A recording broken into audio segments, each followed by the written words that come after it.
श्री स्वामी समर्थ. छोट्या व्हिडिओमध्ये तुमचं स्वागत आहे.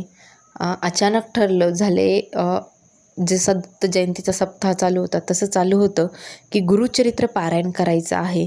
पण महाराजांची इच्छा नव्हती किंवा माझाच योग नव्हता म्हणा, की पारायण सुरू झालंच नाही. आणि आज काहीच नसताना मनामध्येही नव्हतं की गुरुचरित्र पारायण करायचं. पण काय झालं कसं झालं माहिती नाही आहे. गुरुचरित्र पारायणाला सुरुवात केली आणि दुपारी वाचलं, कारण की सकाळी काही ठरलेलंच नव्हतं.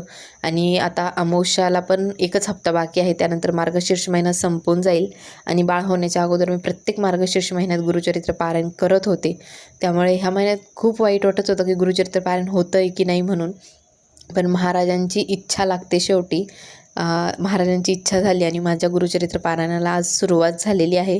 बघूया आता कसं होतं, काय होतं, महाराज कसं करून घेतात. कारण की ह्यावेळेस बाळासोबत सगळं मॅनेज करणे खूप भीती वाटत होती पारायण सुरू करायच्या अगोदर, की कसं होईल म्हणून. पण आता जसं होईल तोडकं मोडकं जे काही सेवा होईल फक्त ती महाराजांच्या चरणी अर्पण करायची आहे. आणि ही सेवा फक्त महाराजांना आभार मानण्यासाठी, कारण की मला जे महाराजांनी दिलं आहे त्याचं मोल कशातच होऊ शकत नाही माझ्यासाठी. आणि ह्याच गुरुचरित्र पारायणामुळे मला ते भेटलं आहे. त्यामुळे हे पारायण फक्त आणि फक्त महाराजांचे आभार मानण्यासाठी, की खूप दिलं आहे महाराज, आता तुम्ही न मागता, म्हणजे मी फक्त एक गोष्ट मागितली तर तुम्ही ओंजळ भरून दिली आहे. त्यासाठीच हे पारायण आहे. श्री स्वामी समर्थ.